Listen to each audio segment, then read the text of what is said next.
Nah sekarang dari sisi yang kedua, ismat susah, idlaq mudah. Maksudnya adalah sebelum kita ke arti secara khusus, kita ambil ilustrasi dulu. Antum sebutkan kata, mau bahasa Arab, mau bahasa Ajam, bebas. Tapi terdiri dari 3 suku kata. Contoh misalkan menakar, menakar. Apalagi misalkan bersama, bersama, oke? Apalah, bebas. Tapi nggak ada huruf pemudah bunyi, alias huruf idlaq. Yang tidak ada huruf idlaq. Cari 3 suku kata. Cari. Ya sok cung, apa aja, bebas. Mau apa namanya, mau isim kayak, mau fiil kayak.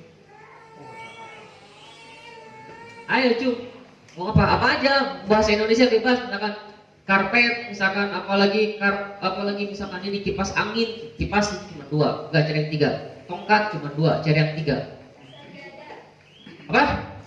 Sajadatun, ada nun. Apa lagi? Hah? Apa? Ketika, berarti itu masih mudah. Cari yang lain. Ketika itu masih mudah. Cari kata yang lain yang dikatakan itu ketika ada huruf idlaq di sana, maka kata itu akan mudah diucapkan. Tapi ketika tidak ada huruf idlaq di sana, maka itu akan sangat susah buat orang Arab diucapkan. Cari yang lain. Cari banyak banget, banyak apa aja pokoknya cari. Apa namanya? Apa? Apa? Itu mah tuh huruf bahasa Arab ya, gampang lah buat orang Arab lah. Cari huruf ajam, huruf non Arab yang tidak ada idlaqnya. Hah? Ada cuma 2, ada nun pula. Ayo. Hah? Apa? Malah itu ada L. Apa lagi? Indonesia. Hah? Indonesia. Itu ada nun. Hah? Cari huruf non Arab terdiri dari 3 suku kata atau lebih, tapi tidak menyertakan huruf idlaq. Hah? Apa? Merpati, ro. Hah? Apa? Petaka ada F. Hah? Apa? Karena orang Arab kan nggak bisa ngucapin P, maka P yang menjadi fa. Bunga. Warna lebih ada. Hah? Bunga. Apa? Bunga. Itu ada nun. Hah? Sehati. Ini nggak ada huruf idlaqnya. Sehati nggak ada. Maka ini kalau dibilang ke orang Arab ini asli susah banget. Ya Arabiyyan, ta'al. Sehati, kul sehati. Hah? Sehati. Sihati. Nah. Untuk mereka ini akan bisa dibilang kata yang sangat sulit. Cari lagi yang lain. Sepatu ada fa atau ba. Fa itu bisa berubah jadi pa itu bisa berubah jadi f, bisa berubah menjadi ba dalam bahasa Arab. Apa lagi? Udah, nanti kalau nemu lagi bilangin. Jelas? Status huruf idlaq itu adalah huruf yang memudahkan sebuah kata itu keluar. Dan sampai sekarang rekamannya dari jawaban ini masih ada dari guru besar kita, Syekh Maksurawi. Rekamannya masih ada, pakai rekaman WhatsApp tentang definisi ismat dan idlaq. Jadi apa itu idlaq? Huruf-huruf yang mudah. Apa itu ismat? Huruf-huruf yang sulit. Setiap kata apapun itu untuk bisa terucap dengan mudah, dia pasti akan perlu huruf-huruf idlaq. Jam tangan ada am, apalagi kipas angin ada fa, lampu ada mim, apalagi hordeng ada ro, apalagi apa nih, misalkan jeruk ada ro, apa ada mim.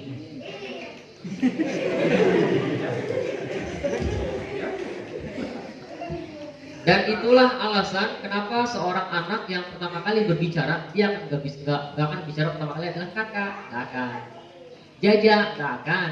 Tapi mama, mama, up, papa, up, papa.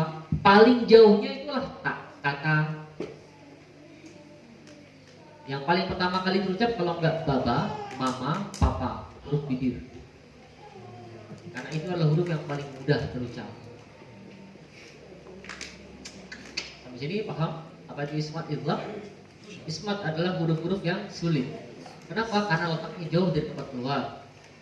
Idlaq adalah huruf-huruf yang mudah karena letaknya dekat dengan tempat keluar. Nanti misalkan ada pertanyaan, itu kenapa waw nggak ada di huruf idlaq? Jawabannya tadi, karena waw itu tidak dianggap huruf yang mudah, dianggap huruf yang susah keluar. Gak akan ada bayi pas baru bicara dia bilang wow. Gak akan. Untuk bisa mengonyongkan bibir itu perlu proses dan berat, susah. Gua enggak. Papa. Mama. Coba si Ade bilang, "Dek," bilang wah. Mengonyongkannya aja perlu proses. Berat. Walaupun dia huruf bibir tapi tetap dikatakan itu seperti itu huruf susah. Da, woi. Walaupun dia sama-sama ujung lidah seperti ro, nun, dan lam, maka dia tidak dimasukkan kategori huruf yang mudah, huruf yang susah. Sin, susah. Oke, itu untuk idlaq. Tarik nafas dulu. Dapat tuh huruf-huruf yang berpasangan. Sekarang kita sifat-sifat yang jomblo. Ulangi sebelumnya. Kalau Anda nyebutin sifat dalam bahasa tajwid, antum sebutin sifat dalam bahasa Indonesia yang merupakan kunci, bukan definisi detail ya. Contoh misalkan, hamas, ngalir nafas. Istifal, rendah aja, rendah. Itbaq, tertutup. Idlaq, mudah. Ismat, sulit. Oke? Kita coba.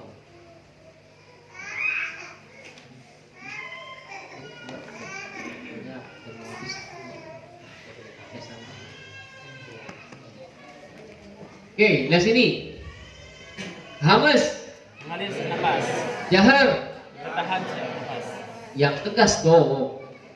Hamas, mengalir nafas. Jahar, tertahan nafas.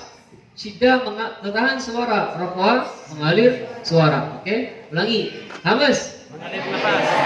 Jahar, Syiddah, Tertahan suara. Isti'la, Istifal, Gonzah. Jahar, Hamas, Infidah, Jahar. Hanya fokus. Lihat di sini. Apa yang ditunjuk? Apa yang ditunjuk? Oke. Hamas, Mengalir nafas. Syiddah, Tertahan nafas. Rafa'ah. Tertahan suara. Tertahan suara. Apa yang ditunjuk? Anak tunjuk kemana? Itu jawab. Lagi. Udah, sekarang normal dulu aja. Level 1 dulu. Hamas, Jahar, Syiddah, Tertahan suara. Rafa'ah, Mengalir suara. Isti'la, Naik. Istifal, Rendah. Itbaq, Tertutup. Inkitab, Buka. Idlaq, Udah. Ismat. Level 2. Fokus kepada apa yang disebut. Tapi mata antum harus ke sana. Anda nyebutin apa? Nah, itu jawab. Oke? Tapi mata semua harus jelas ini. Jangan ada yang tawadu.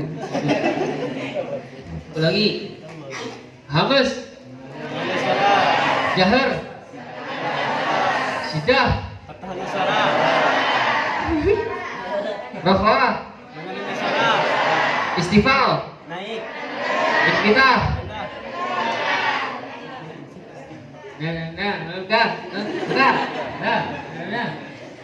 Apa yang penting keluar suara. Dah. Sekarang kita masuk ke sifat berikutnya, sifat yang jomblo. Sifat yang jomblo ini relatif mudah. Dia ada 7. Pertama adalah Sofiruha sodun wa zayun sinu. Yo. Sofiruha sodun wa zayun sinu. Buka matanya. Sofiruha sodun wa zayun sinu. Sofiruha sodun wa zayun sinu. Sofir, apa itu sofir? Desis. Siapa aja hurufnya? Sod, zai, sin. Coba ucapan sin, boleh pakai hamas, rokoa, istifal, infitah, ismat, tapi jangan ada desis. Yuk, 1, 2, 3. Bisa? Gak bisa, karena desis adalah sifat lazimah, pasti akan ada untuk huruf sod, zai, sin. Terus kok beda-beda sih bunyi desisnya? Yang satu mah yang satu mah yang satu mah kok bisa beda? Karena sifat yang lainnya beda. Yang satu mah ini mah ngalir nafasnya, ini mah tertahan, makanya jadi dan yang satu mah ini mah ngalir nafasnya plus rendah lidahnya, ini mah ngalir nafasnya plus terangkat lidahnya. Desisnya sama, kok bunyinya beda? Sifat yang lainnya beda. Oke? Ulangi, huruf itu sifatnya nggak cuma 1. Paling tidak huruf itu sifatnya ada 5, selalu pasti ada 5. 4 sifat yang muktabar, yang memang pasti akan ada, disepakati oleh seluruh ulama tajwid, sama 1 atau 1 pasang ya, satu paket, itu sifatnya itu ihtimal, yaitu ismat dan idgham. Udah selesai sofir. Setelah sofir, qalqalatun qutubu jadin. Yo. Qalqalatun qutubu jadin. Qalqalatun qutubu jadin. Qalqalatun qutubu jadin. Qalqalah. Pantulan. Siapa aja hurufnya? Qaf, ta, ba, jim, qutubu jadin. Siapa? Qaf, ta, ba, jim, da. Versi internasional. Kalau versi lokalnya boleh baju di toko, apalagi butuh di baju boleh. Jadi antum mau pakai yang mana? Aman. Kalau mau levelnya agak naik dikit, butuh jadi.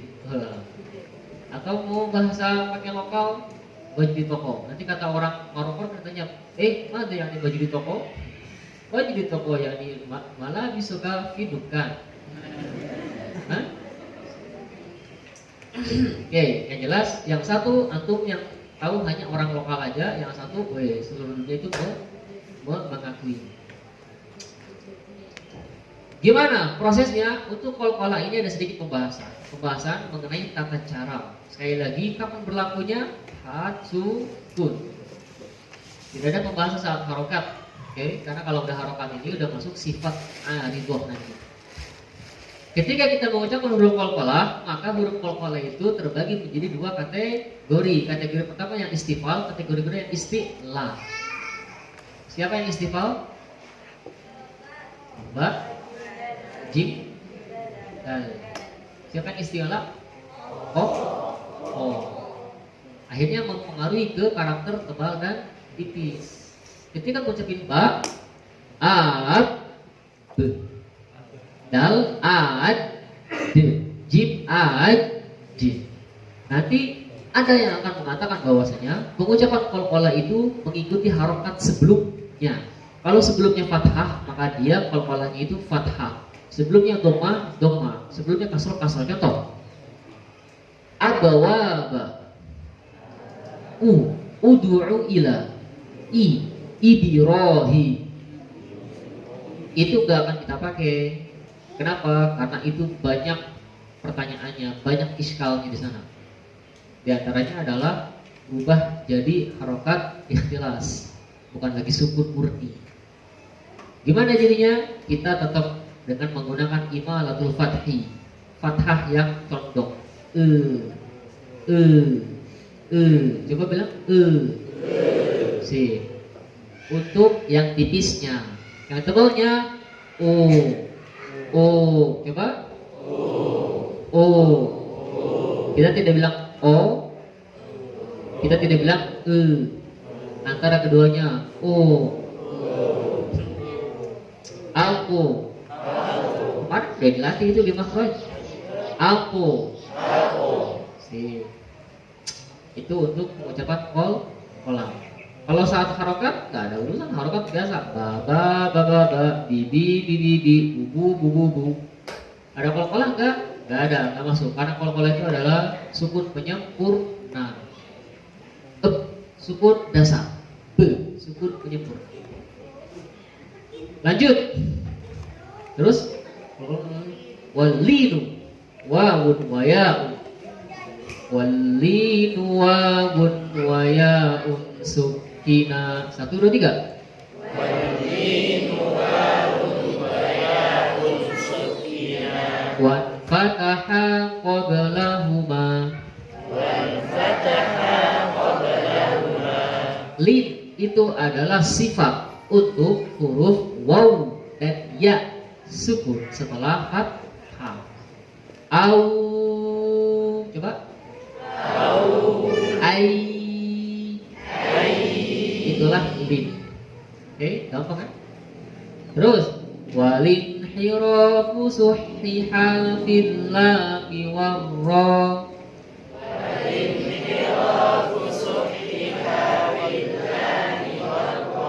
Walinhirafu suhhiha fil lami warra.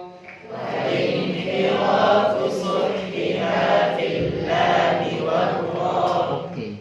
Berikutnya adalah inhiraf. Apa itu inhiraf? Menyimpang. Apanya yang menyimpang? Makhrajnya. Hah? Makhrajnya. Makhrajnya menyimpang. Gimana? Lihat nih.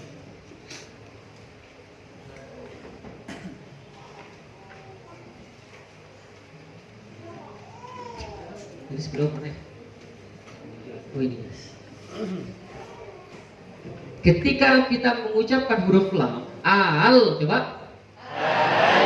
Maka kita merasakan makhraj lam itu sisi lidah bawah sini, terus sampai ke sini ujung, ya kan? Nah sekarang masalahnya ujung lidah ini adalah makhraj tersendiri. Maka otomatis dia akan melewati makhraj ujung lidah ini. Itulah dinamakan menyimpang, melebar, menyimpang sampai ke makhraj yang lain. Begitu lam, begitu pula ro. Ro itu, antum merasakan ketika mengucapkan ro, ada wilayah penyempitan, set. Nah, saat mengucapkan ro. Pertanyaannya adalah wilayah ini wilayah ini nih, ini wilayah lam.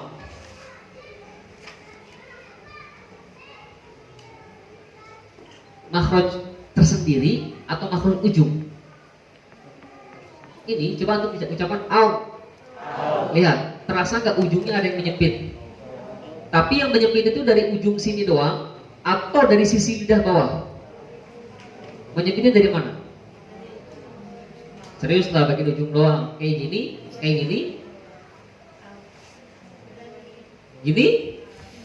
gini, asli nggak mungkin. Menyempitnya antum itu dari sini nih, dari sini nih, ke sini dia. Si suara itu keluar, terus nanti menyempit ke sini, baru dari sini, udah.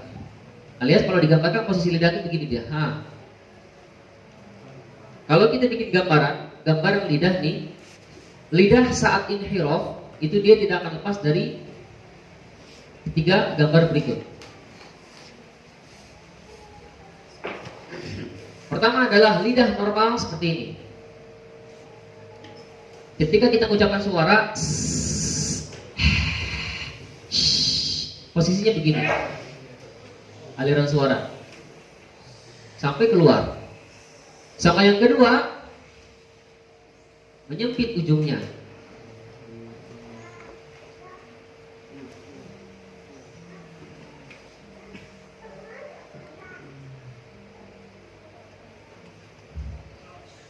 Dan yang ketiga, melebar ujungnya.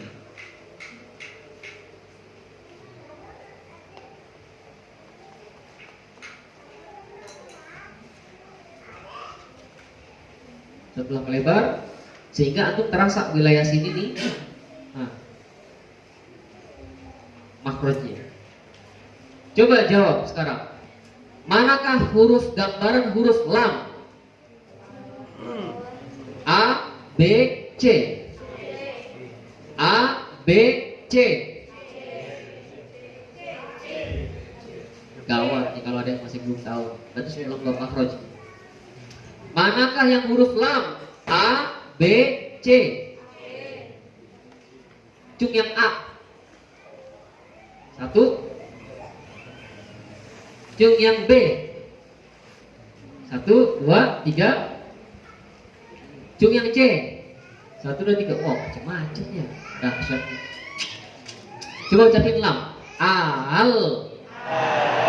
Antum posisi lidah antum nih, sisi lidah bawahnya itu melebar atau menyempit? Al, coba. Melebar apa menyempit? Melebar atau menyempit? Kalau antum ucapinnya normal, L, pasti antum akan merasakan nih melebar.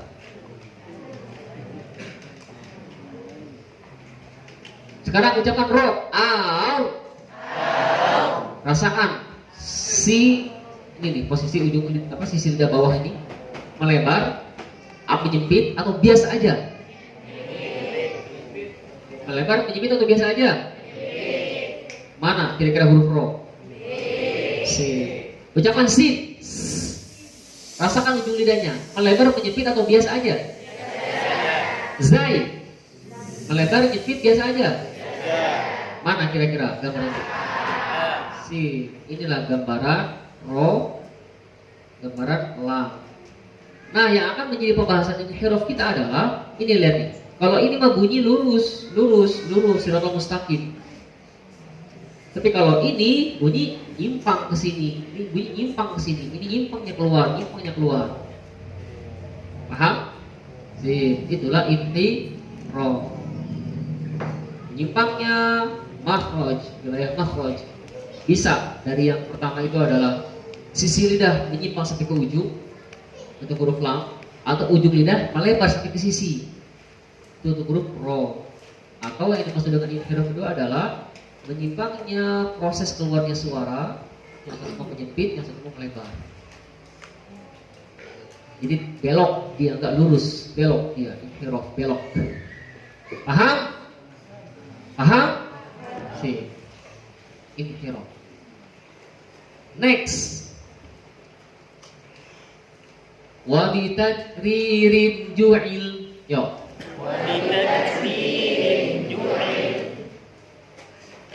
Dengan sifat takrir jadikanlah. Pertanyaannya siapa yang gak disebut? Apanya yang gak disebut? Hurufnya. Berarti gimana kalau seandainya hurufnya gak disebut? Lihat huruf yang paling terakhir. Satu huruf paling terakhir apa? Ro. Si ro itu selain dari inhiraf, dia juga punya sifat takrir. Dan sudah tadi ya, ro itu pasti ada takrir. Coba bilang semuanya, kita berburu. Jangan pakai takrir.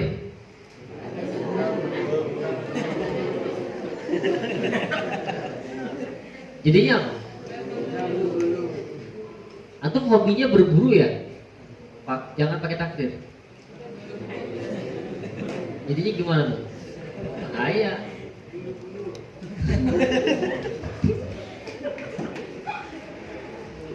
Artinya takrir atau getaran itu adalah sifat yang pasti melekat pada huruf ro. Tinggal nanti dalam prosesnya takrir orang macam-macam. Ada takrir yang ada yang enggak begitu. Tapi apapun itu, misalkan orang-orang cadel, dia tidak bermasalah dengan huruf ro, karena dia bermasalah sama bunyi r. Ulangi, dia tidak bermasalah pada huruf ro. Karena masalah dia sama mengucapkan bunyi r. Kabar gembiranya adalah tidak ada bunyi di Al-Quran r. Kenapa? Karena yang ada bunyi di Al-Quran samar, ri, atau ketebal samarnya hu. Wabur rizati yamuhuna. Nah, paham takrir? Apa itu takrir? Bergetar. Berapa kali getarannya? Berapa kali getarannya? Dengan kadar natural saja. Dan ini nggak bisa dijawab sesuai dengan, misalkan kita dipaksa harus memilih dari jawaban yang ditawarkan, nggak bisa. Sama seperti misalkan fathah terbuka, terbukanya yang mana nih? 1 senti, 2 senti, 3 jari, 4 jari, 5 jari, 6 10 jari. Yang mana? Nggak ada itu semua. Antum bilang aja iya, kumaha damang, ba'akabah. Itu terbukanya ketika antum membuka rahang gimana? Ada diukur-ukur? Nggak ada. Tapi semua orang sudah tahu ini adalah normal. Tapi kalau gini tentu ba'akabah itu normal kayak itu. Nah itu udah nggak normal itu. Pak. Oke. Setelah takrir adalah dua lagi nih. Walitafashishinu. Yo. Walitafashishinu. Bibirnya jangan ikutan. Walitafashishinu.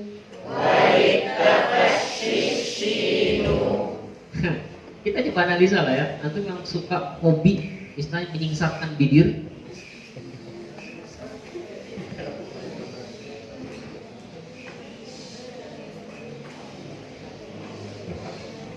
Jawab pertanyaan ini. Pertanyaan ini akan merubah cara berpikir antum. Tafasi itu adalah penyebaran. Apa yang menyebar? Udaranya. Oke. Tapi pertanyaan berikutnya adalah nyebarnya di mana nih? Lihat nih, bibir. Oke. Gigi. Oke. Rahang. Lidah, nggak ada urusan. Nah, di manakah nyebarnya? Setelah lidah, nyebar. Setelah gigi, nyebar. Atau setelah bibir, nyebar. Setelah lidah, setelah gigi, setelah bibir. 1 setelah lidah. Nyebarnya itu setelah lidah. Cuk. 1, 2, 3, 4. Oke. 2 setelah gigi.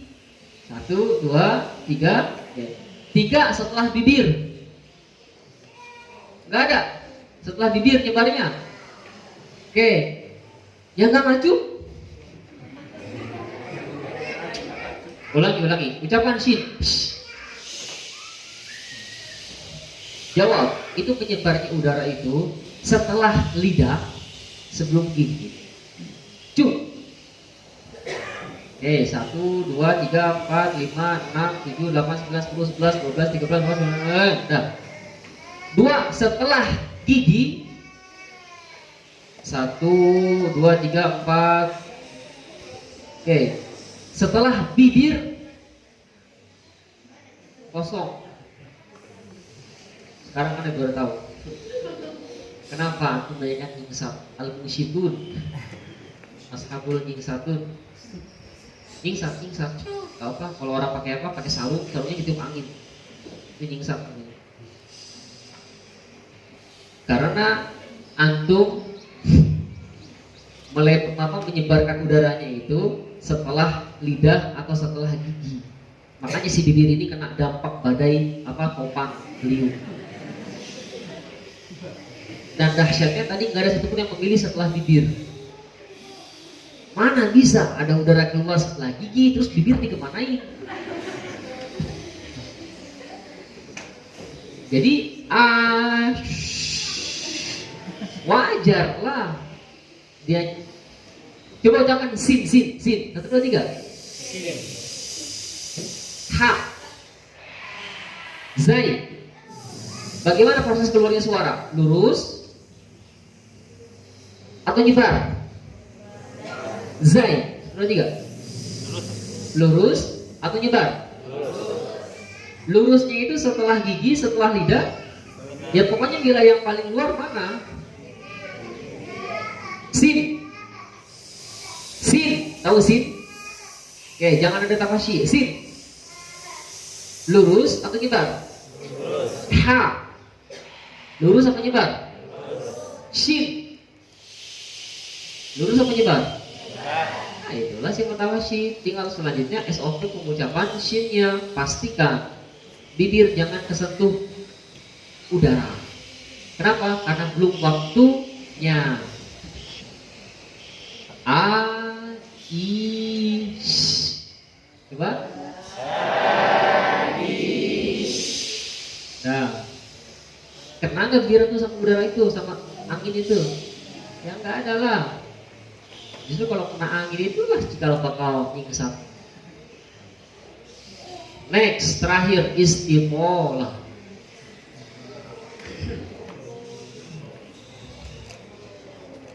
Apa itu istiqolah?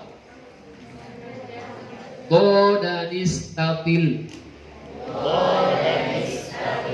Do dan istabil. Hanya milik huruf dod saja. Apa itu istitolah? Istitolah adalah memanjang. Apa yang memanjang? Oh, lihat. Kita lihat apa yang memanjang.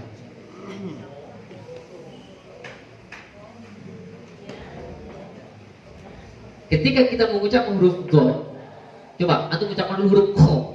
Coba rasakan dari lidah nih, lidah mana